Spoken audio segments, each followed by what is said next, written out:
They didn't even know we had ships. For centuries, the Galactic Concord had written Earth off as primitive. Our signals, our wars, our stubborn refusal to unify, all signs that we were still crawling in the dirt of our own planet. To them, we were a backwater species, loud and violent, not worth the trouble of conquest. Until we built her. The first time they saw the human warship, it wasn't through a diplomatic transmission or a broadcasted parade. It wasn't announced. It didn't float into orbit with banners and signals. No, it tore a hole through their blockade like a blade through soft flesh. And when the void settled, it was just there. Looming. Captain Wren Callum stood in silence at the edge of the command deck. No one on board was speaking. No one had to. The enemy fleet was frozen in formation. 32 alien warships. Sleek, beautiful, efficient. All sitting dead in the water, engines humming, but not moving an inch. They were staring at her. The Aegis Revenant. She was a monster. Not in size. There were larger ships in the Concorde, more elegant cruisers and city ships. But none of those things had the face of war carved into every inch of their hull. The Aegis Revenant didn't glow with smooth light. It bled smoke, fire, and noise even when idle. Armor plating twice the thickness of anything in the sector. Ion burns along the sides where smaller ships had slammed into her and vanished. Turrets that didn't rotate because they didn't need to. They covered the entire sky. Wren exhaled slowly, his jaw tight. "Still no movement?" he asked. His voice cracked the silence like a gunshot. "No, sir," replied Yarrow, his first officer. "They're just looking." "Good." Wren stepped forward. "Let them look." For weeks, Earth had been silent. Their spy probes sent back strange data. Fragments of radiation, gravity spikes, entire zones of the planet blacked out by jamming fields. The Concord had grown nervous, and when humans stopped screaming, it usually meant they were loading something. So they sent a fleet. A warning, and then they saw it, her, drop out of fold space in front of them. The Concord pilots had forgotten everything. The command chain, the mission, the scripts, the threats. Some later would say they felt something when they saw the ship. Not a signal, not a weapon, just a feeling. Like prey getting one look at the apex predator in the forest. A whisper in their spine telling them this wasn't a negotiation. Captain Wren turned to the comms officer. "Send the message." The man nodded, already keyed in. A tight beam laser transmission encrypted in every known Concord dialect. It read only 3 words: leave or burn. There was silence for another 60 seconds. Wren waited, not tapping his fingers, not pacing, just watching them, letting them think. He knew what they were seeing.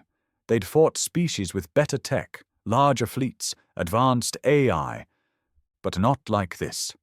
Because humanity never built ships to survive. We built them to make sure the other guy didn't. Every piece of the Revenant had one job, to make sure the next thing it looked at didn't exist anymore. The ship didn't have escape pods. It had ammo bays where the life rafts should be. It didn't shield civilians. It didn't signal peace. It screamed something more ancient. You fought with the wrong species. Suddenly, one of the Concorde ships began to turn. Slowly at first, then another, then 5. The mission was over. No one gave the order. There was no shame, no panic, just fear. The kind that made intelligent pilots forget their entire doctrine in seconds. Wren watched them peel away and smiled. "Mark those ships," he said calmly. "We let them leave." "What about the rest?"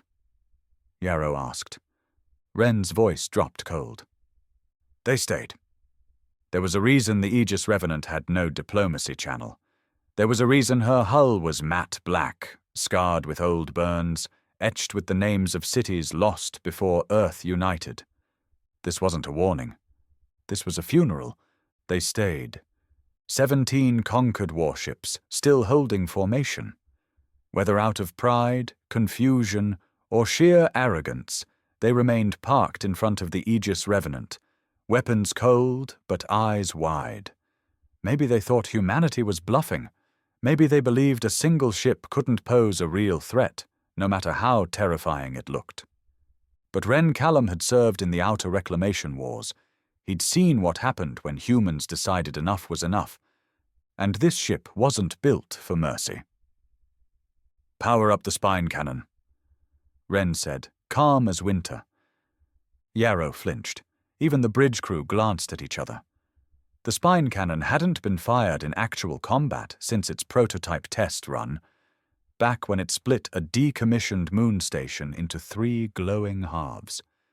"Sir, if I may," Yarrow hesitated, lowering his voice.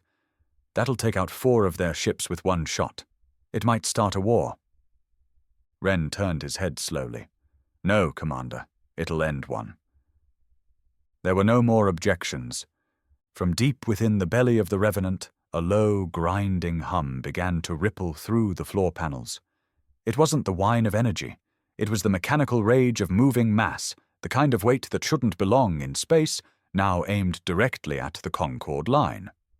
On their sensors, the conquered vessels would see it. One giant signature heating up, dead center. One line on the radar that didn't blink or flicker or lie.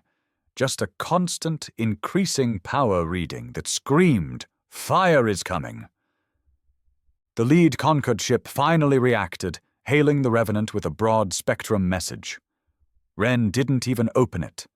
He watched the countdown. 10 seconds. He imagined them now, scrambling, shouting across different dialects, running emergency subroutines, debating if this was real or just posturing. And then it hit 0. The Aegis Revenant fired. A beam of matte red energy, thick as a city block, tore through the dark.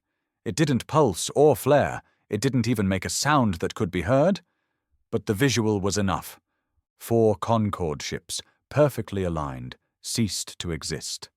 No fire, no debris, just a ripple through the void where mass had been.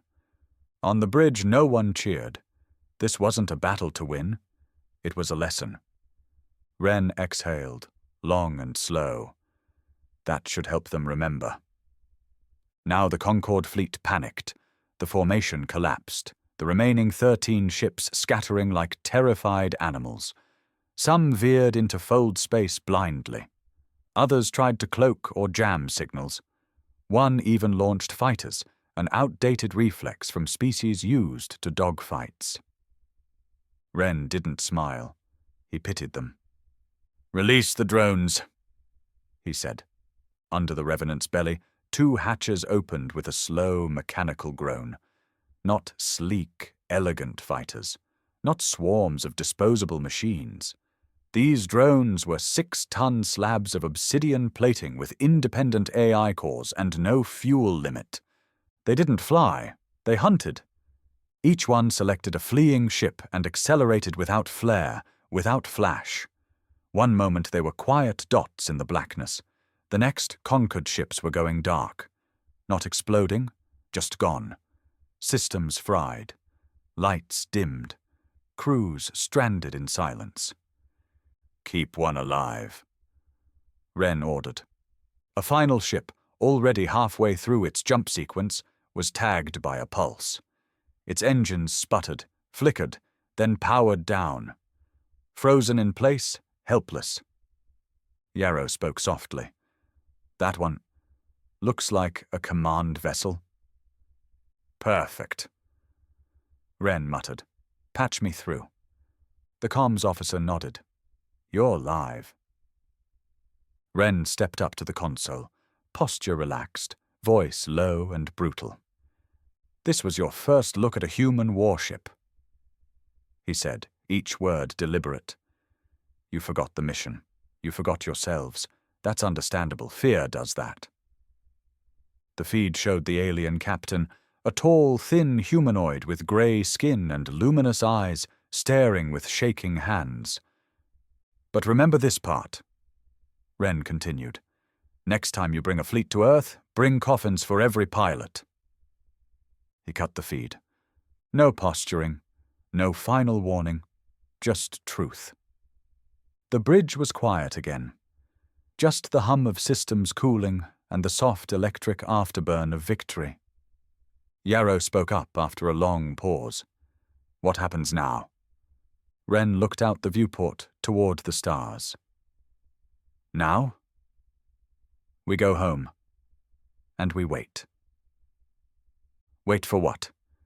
For the galaxy to understand. Wren said, Humanity doesn't start wars, but when we finish them, there's no sequel. The return to Earth wasn't triumphant. No banners, no parades, just silence. The kind of silence that only comes after something irreversible has been done. The Aegis Revenant slipped back into orbit like a shadow returning to its source. It didn't need permission. No ground crew greeted them. No command tower sent coordinates. When you carried death in your hull, no one questioned your parking spot. Captain Wren Callum stood at the forward window of his quarters, arms crossed, watching the planet spin below. The blue marble of Earth still looked fragile, innocent even, despite what it had just unleashed. He knew better. Earth had always been a mask.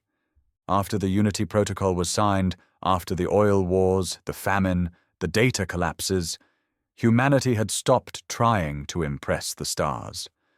They stopped broadcasting peace signals. They stopped sending out ambassadors with fragile smiles. Instead, they built things. Quietly. Deep underground, in black zones no satellite dared map. They built the Revenant. They built vengeance in steel. There was a knock, more like a sharp thud, on his door. Enter. Yarrow walked in, holding a data slate and looking worse than usual. His uniform was unbuttoned at the collar, and his expression wasn't military anymore. It was tired, haunted. We've got a situation, he said. Only one? Wren asked, deadpan. Wren raised an eyebrow. Grounded. After saving half the solar system. Yarrow nodded grimly. Doesn't matter what we did out there. The politics are already moving. Concord issued a formal complaint. They're calling it a massacre. They're not wrong. Yarrow didn't respond. Wren turned away from the window and dropped into his chair. Let me guess. They're not upset that we killed ships. They're upset we killed that many. That fast. Exactly. They're calling it disproportionate response, civilian casualties, potential violations of interstellar engagement protocols. The ships that stayed were warships, Yarrow. Not floating temples. They knew. Yarrow hesitated, then slid the data slate onto the table. You should see this. Wren tapped the surface, and the hologram flared to life. It wasn't a report. It was footage. A slow, shaky recording from inside one of the conquered vessels, probably the command ship they let live. It showed the Revenant emerging from fold space, the way it absorbed light, the silence, the unblinking red strip along its hull. Then the cannon fired. The footage cut out. Then another video began. This time, not conquered. Earth. A civilian reporter. Young, trembling, eyes wide. She stood in front of a live broadcast from a city square where the beam had been displayed on a screen. People were watching in silence, some cheering, some crying. It's going viral, Yarrow said. Every colony, every language. They're calling it the day Earth spoke. Wren didn't smile. Let them speak. We've been quiet too long. Yarrow leaned forward, his voice low now. That's not all. There's talk. Higher up. Not just military command. Civilian leaders, the assembly. They're asking if you'll consider leading the next fleet. Wren looked up sharply. Next fleet? There's word the Concord's gathering again, mobilizing along the Orion belt. Not just scouts, real firepower. They're scared, Wren. Scared people do stupid things. Wren leaned back, fingers steepled. They're coming to finish what they started. No, Yarrow said. They're coming to make sure we never start anything again. For a long moment, neither of them spoke. Then Wren stood. He walked to the wall console and keyed in a command. The floor shifted, and a hidden compartment opened behind him. From inside, he pulled a sealed case, black as coal, unmarked. Yarrow blinked. You still have that? Wren didn't answer. He unlocked the case. Inside, a single data pad. One button. Is that? The Forge Directive, Wren said. Yarrow stepped back. You activate that, and we won't just be defending Earth, we'll be mass-producing revenants. Wren's eyes burned with something darker than rage. Good, he said. Because he knew the truth the Conquered still hadn't learned. Humanity didn't want peace, they wanted silence, and they would build their future on the bones of anyone who interrupted it. 2 hours before dawn, they came for him. Wren had been awake already, sitting in his bunk, staring at the wall like a man waiting for bad news he'd already read in a dream. The knock wasn't loud. It was the kind of knock that came with authorization codes and a silent escort. He opened the door, not bothering to get dressed beyond boots and a plain black shirt. No rank, no medals. Let them drag a ghost into the light. 4 men stood outside, assembly security, not soldiers, suits, the kind who didn't wear guns because they never needed to. Wren didn't know their names, didn't ask. He nodded once, then followed them down the long steel corridor of the Aegis Revenant. His ship, or at least it had been. They didn't speak until they were off the dock and inside the transport shuttle. One of the men, tall, clean-shaven, with a face that looked like it had been built to smile for cameras, finally broke the silence. Captain Callum, you're being brought in for questioning regarding your engagement with Conquered forces. Wren didn't blink. I submitted my after-action report. Yes, a very complete one, with 3 words. Leave or burn. Wren let the silence answer for him. They landed at Assembly Complex 6, deep in the Andes. One of the last true sovereign bunkers, a fortress buried inside a mountain, humming with paranoid energy and the weight of survival. Built during the final days of the data wars, it had no windows, no elevators, and no optimism. He was escorted into a circular chamber where 12 assembly members sat behind curved metal desks, each one backlit to obscure their faces. But Wren recognized a few voices. Bureaucrats and expensive skin. One of them, an older woman with a voice like static, leaned forward. Captain Callum, do you understand why you're here? Wren stood straight. You want to punish me for winning too hard? Murmurs rippled through the chamber. Another voice, male, nasal. You obliterated 17 vessels in neutral space. That's not a victory, Captain. That's an escalation. You've made humanity look reckless. I made humanity look dangerous, Wren said. About damn time. A third voice, calmer, cooler. We're not debating your effectiveness. We're debating your intent. Did you mean to start a war? No. His voice dropped a tone. But I meant to finish the one they thought they were starting. The woman leaned in again. Then why did you activate the Forge Directive? Ah, there it was. Wren didn't flinch. Because this won't be the last fleet. You know it. I know it. Conquered's scared now, but scared creatures lash out. Next time they won't just bring ships, they'll bring worlds. You don't have the authority to unilaterally authorize a weapons expansion.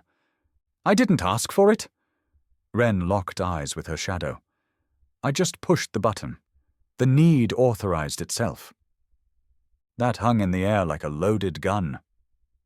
The chamber was quiet for a while until a fourth voice, one Wren hadn't expected, broke through.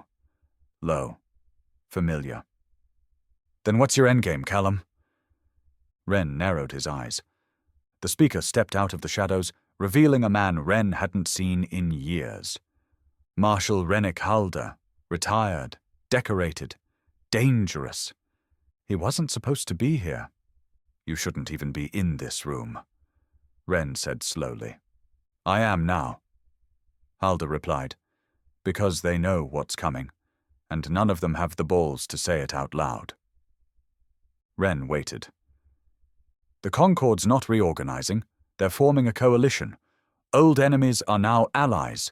They've drawn a line, and Earth's on the wrong side of it. Wren felt the burn in his chest. Not fear, not anger, confirmation. And you agree with them? Wren asked. I don't agree with anyone. Halder said. I agree with survival, and I think you're a threat to it. He stepped forward, tossing a data drive onto the desk. It slid to a stop near Wren's hands. What's this? Wren asked. Proof that the Revenant has a saboteur aboard, one of your crew, feeding nav and comms data back to Concord. Wren's stomach turned, not with panic, but rage. The Revenant?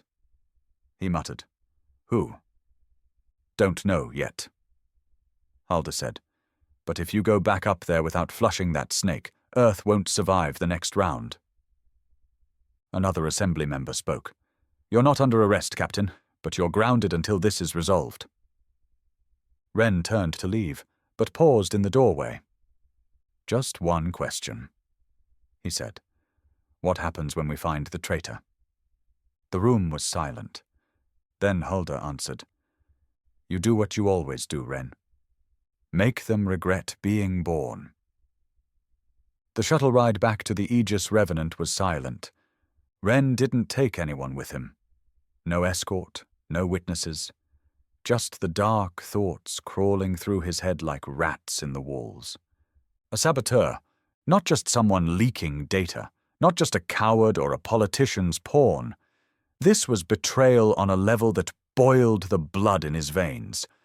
The Revenant wasn't just a warship, it was a tomb. Every bolt in that hull carried the weight of lives lost before humanity unified. Every weapon it carried had been forged from grief, from desperation, from the promise that Earth would never kneel again. And someone had sold that out. He stepped off the shuttle and entered through the forward airlock, bypassing the usual check-ins. The crew wasn't expecting him. Good. Let them feel the unease spread. Let the traitor squirm, wondering if their name had already been found. Inside the ship, the halls felt colder than usual. Maybe it was just Wren's eyes, scanning every face like a loaded weapon. Technicians looked away. Officers stiffened. A few nodded. None smiled. Good. He made his way to his quarters first, locked the door, pulled the room into blackout mode. Then he activated the data drive Halder had handed him. A single folder. Encrypted, but not beyond Wren's clearance. He cracked it open and watched the feed. Logs, transmissions, all scrubbed clean of metadata, but too precise to be accidental. A full sensor feed of the Revenant's entrance into the Concorde blockade. Not official footage. Not bridge cameras. Someone had filmed it from the lower decks, from inside the drone launch bay. Then there were nav logs, internal drift corrections, fold space trajectory pings. None of that was public access. And worst of all, the Concorde had intercepted comms moments before the spine cannon fired. A signal had been sent from the Revenant seconds before the blast. Short, tight-beamed, but enough to warn them, enough for the command ship to survive, enough to call it planned. Wren closed the file and stared into the dark. Who? There were only 6 people with access to that part of the ship, and 3 of them had been in his direct line of sight the entire time. That left 3 names. Yarrow, Sintrell, Lorin. Yarrow had served with him for years. Loyal, ruthless when needed. The kind of man who followed orders even when they broke him inside. Sintrell was new, transferred from tactical command only a month before deployment. Quiet, sharp, always watching. Too perfect. And Lorin. Wren didn't know him well.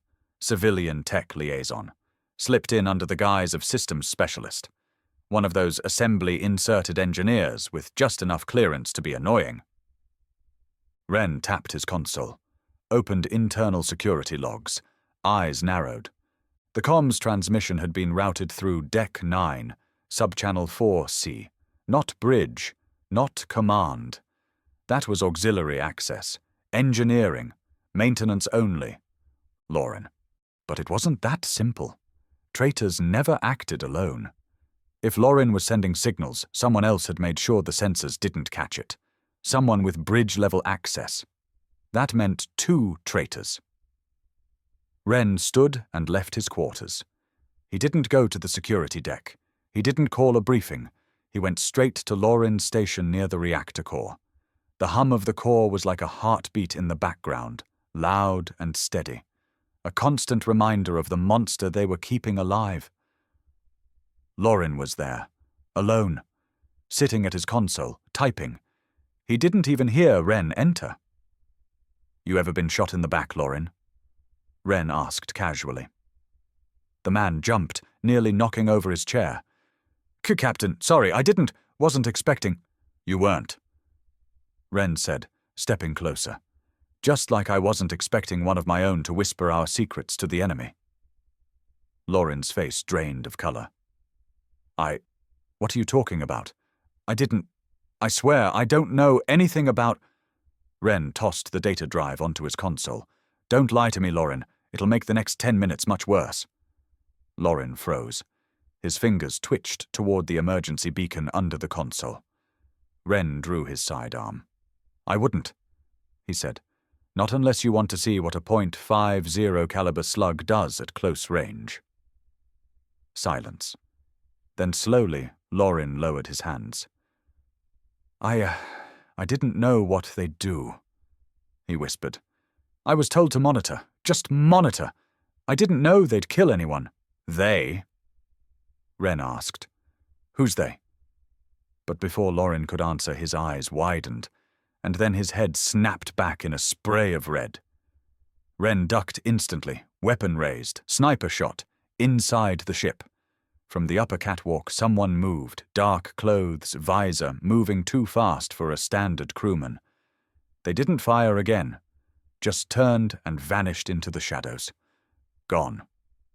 Lorin's corpse slumped to the floor, eyes frozen in mid-confession. Wren stared at the blood pooling under the console. One traitor down! But someone else had just confirmed it. The Revenant wasn't just being watched, it was under siege, from within. The body was still warm. Lorin had barely finished his sentence before the round tore through his skull. Wren didn't need to run a forensic scan to know what it was. A hypervelocity slug, fired from less than 60 meters. Precision. No hesitation. Professional. The sniper hadn't missed. Wren knelt beside the console, eyes scanning the upper catwalk where the shot had come from. No movement, no footsteps. Whoever it was had vanished fast, without triggering motion sensors. That narrowed the field. Someone who knew the ship's blind spots. Someone trained. Someone on board a long time. He keyed his wrist comm. "Bridge, this is Callum." Yarrow answered immediately. "Captain?" "Lockdown, Deck 9. Full quarantine. No one gets in or out without my authorization." Yarrow didn't hesitate. "Understood. What's the situation?" "We've got a leak, and someone just plugged it with a bullet." He killed the comm and stood up. His heart wasn't racing. It never did during a hunt. That part of him had been burned out years ago in the outer colonies. What he felt now was colder. Sharper. He was being hunted in his own house, and that meant that someone was either very confident or very stupid. 30 minutes later, Wren stood inside security ops, a cold steel room lined with feeds from every camera across the ship. Most of the footage was live, some of it buffered through encrypted channels. None of it showed the sniper. "Rewind Deck 9, Section G," Wren said. The tech, A young recruit named Danik tapped a few commands. The screen split into 4 angles. From one of them, Wren could see himself confronting Lauren. Then the shot. A blur in the shadows. Pause. Enhance that section. Danik tried, but the resolution broke apart.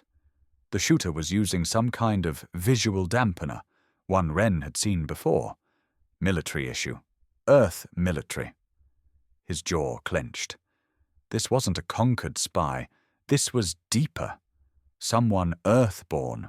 Someone with clearance. Yarrow entered the room, eyes locked onto the paused screen. Sniper didn't come in through the main hallways, he said. Crawled in through maintenance shafts, knew the camera rotations, knew when Lauren would be alone. This was planned. Too planned, Wren said quietly. Someone fed them his location. Yarrow frowned. You think Lauren was bait? I think he was loose ends. I think someone used him, then wiped him to keep things clean. Yarrow folded his arms. You got a suspect. Wren nodded slowly. You. The room went dead silent. Yarrow stared at him. Didn't flinch. Didn't laugh. Just stared. I knew it would come to that, he said. Calm, tired. I would have done the same. You had bridge access. You signed off on the comms bandwidth during the operation. You gave clearance to Lauren's appointment. And I also gave you the kill order during the blockade. Yarrow shot back. I've bled for you, Wren. For this ship. That's the problem. Wren growled. You were too close, too clean, too damn obedient. You never questioned a single decision I made, even when the spine cannon lit up half a fleet. That's not loyalty. That's control. Yarrow shook his head slowly. You've got it twisted, Wren. I didn't protect you. I protected the mission. And if I ever questioned it, if I did, do you really think I'd still be standing here? Silence. Wren believed him. He didn't want to. But he did. Because if Yarrow was the traitor, he wouldn't have needed Lauren. He would have just shot Wren in the back on the bridge and called it an accident. Then who the hell's left? Wren asked. Yarrow walked to the console and tapped a list of crew names. Central, Tactical Systems Officer. Too new. Too many gaps in his file. Wren narrowed his eyes. Assembly placed him. Yarrow nodded. And I've already checked. He's the one who requested the day cycle shift change that left Lauren alone. Wren's mouth tightened into a grim line. Where is he now? Yarrow checked the log. Not responding to pings. Last recorded access. Cargo Bay 6, 30 minutes ago. Cargo Bay 6 was below the hangar deck, isolated, far enough from main systems that most of the crew didn't bother going near it, unless you were hiding something. Wren grabbed his weapon and turned to leave. Get security on the elevators. Seal the lower decks. No one in or out. You want backup? Yarrow asked. Wren looked back. Number if Cintral's there, I'm not bringing a team. I'm bringing the captain of this goddamn ship. 10 minutes later, Wren was moving through the dark cargo bay, boots echoing on the metal grates. The lights flickered above, just enough to cast long shadows, crates stacked to the ceiling, tools abandoned, a faint hum of atmospheric pressure. Then a voice. I was wondering how long it'd take you. Cintrel stepped out from behind a container, calm, unarmed, eyes gleaming. Wren raised the pistol but didn't fire. You could have kept hiding. Why now? Because it's too late, Wren, he said with a slight smile. The signal already went out. What signal? Cintrel raised a hand and tapped the side of his head. A small implant blinked behind his ear.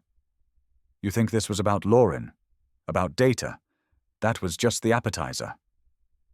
Wren's blood turned cold. What did you send? Coordinates, Cintrel said. For Earth. For every Revenant-class build facility we're hiding. The Concord knows now. They're coming. Wren pulled the trigger. The shot echoed in the dark. Cintrel collapsed, a hole in his chest, blood spreading across the floor. But his last smile didn't fade. And Wren knew. This wasn't over. It had just started. It took less than 24 hours for the sky to fall. Earth's orbital command centers lit up like a hornet's nest set on fire. Emergency pings from outer colonies. Long-range telescopes showed massive object clusters moving toward Sol at unnatural speeds. Not just a Concorde response fleet. This was a goddamn extermination force. They weren't coming to negotiate. They were coming to erase. Wren stood on the Aegis Revenant's bridge, jaw tight, eyes scanning the feed, as a wall of icons flickered red across the holographic star map. Over 50 ships, heavy-class dreadnoughts, planet crackers, siege fleets, all converging on Earth. Yarrow stepped up beside him. No more speculation. This is war. Wren nodded. It always was. The Assembly tried to reach out. Of course they did. Desperate calls for peace talks, offers of surrender. Wren watched the video transmissions as conquered delegates ignored them. Not one message returned. No demands, no delay. Just silence. Concord didn't want a treaty. They wanted revenge, but it wasn't just their fleet coming.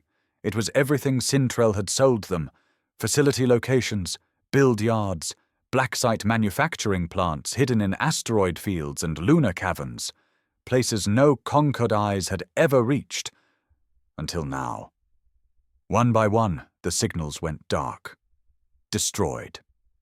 By the time Earth's central defense network fully activated, nearly 60% of its future fleet was already gone. All that remained was the Revenant, the last blade. Wren stood in front of the bridge crew as the war map stabilized, hands behind his back, voice steady despite the collapse happening all around him. We're not going to wait. Yarrow frowned. You're suggesting we strike first? I'm not suggesting, Wren said. I'm declaring. If we wait for that fleet to reach orbit, it's over. This ship wasn't built to defend. It was built to hunt. So that's what we're going to do. The crew exchanged glances. Some nervous, some grim.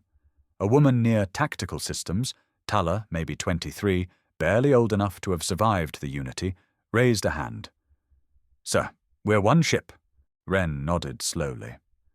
And they're many. But there's one thing they forgot. He turned toward the viewport, where the stars twisted faintly with distant energy signatures. They built ships to survive. We built this ship to make sure nothing else does. Silence fell again, but it was heavier this time. More united. Tala lowered her hand. Yarrow stepped forward. What's the plan? Wren brought up the Concorde fleet on the display. Dozens of icons, tight formation, no gaps. They're expecting us to defend, to hide behind Earth. But the Revenant doesn't do defense. We're going to split their fleet down the center. Use our acceleration window to breach their core line. Won't we get surrounded? Tala asked. We will, Wren said. But they won't know how much that's going to hurt. He pulled up the forge core diagram. The internal weapon that had been locked since the ship's first commission. The thing even the Assembly pretended didn't exist. The rift drive. An unstable, illegal weapon system that didn't just tear ships apart, but warped time around its detonation point. It was banned under every known treaty, which meant it was very human. We'll prime the rift. Fire it when we're in the middle of their command group. Yarrow stiffened. That'll cripple our own systems, maybe permanently. I know, Wren said. What if it doesn't work? Then we make sure they choke on us. The crew moved without hesitation. Everyone had the same look now, people who knew they weren't coming back. They didn't need speeches or last words, just actions. Fuel cells rerouted, power cores overclocked, targeting arrays locked onto the Concorde approach corridor, and then the Aegis Revenant launched. It tore from Earth orbit like a bullet from a god's gun. As they breached the fold into deep space, the Concorde fleet came into view. stretching across the void like a wall of silver teeth. They saw the Revenant, and every ship opened fire. But Wren didn't slow down. He stood on the bridge, hands behind his back, watching as the first wave of plasma fire slammed into their armor. Shields screamed. Hull plating glowed. But the Revenant didn't flinch. "Push forward," Wren ordered, "straight through the middle." The ship burned through their formation, slicing past capital ships, drones, fighters, and guided warheads. The bridge shook. Sparks fell from the ceiling. Men and women held onto rails as pressure alarms screamed, but the core kept humming. "Target lock on the rift," Wren shouted. "Confirmed," Tala yelled back. "Rift coil charging, 70%. The Concorde ships tightened their grip, forming a kill circle, closing in. But that's what Wren wanted. He stepped to the command console, entered the final launch command. The rift began to whine. Yarrow looked at him. "You sure about this?" Wren nodded once. "Let them see what Earth's made of." Then the screen glitched, once, twice, static, and a face appeared. Not conquered, human. An assembly figure, one Wren recognized. Director Algren, old sly, dangerous in ways no Concorde general ever could be. "You're not authorized to use the rift," Algren said, his voice cutting through the bridge. Wren stared at the transmission, jaw tightening. "You're interrupting. I'm overriding. The Revenant is now under assembly lockdown." Then the systems froze. Weapons offline. Engines dead. The Revenant halted, right in the middle of the Concorde fleet. Wren slammed his fist into the console. They'd betrayed him. Earth itself. The lights on the bridge dimmed to emergency glow. Every console was frozen. Targeting systems flickered. Engines powered down. Even the hum of the Revenant's reactor seemed quieter, as if the ship itself had gone numb. Wren Callum stood in the middle of it all, jaw clenched, fists trembling. Not with fear, but with the kind of fury that made men like him do unthinkable things. "Bridge systems locked," Yarrow reported grimly. "Control has been seized remotely. We're dead in space. Dead in the middle of the enemy." The Concorde fleet, surprised by the sudden halt, had slowed their assault. Their capital ships were holding formation, weapons hot, but not firing. They were waiting, for a reason, for a signal, or for permission to end it all. And Earth had just handed it to them. Wren turned to the cracked hollow screen, still flickering with the smug face of Director Algren.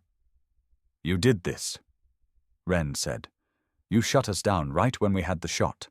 You just signed Earth's death certificate." Algren's voice was calm, clinical.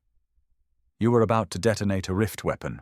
We've spent decades signing treaties denying we even possess such technology. If we use it now, we prove everything the galaxy suspects. That humanity isn't ready for peace."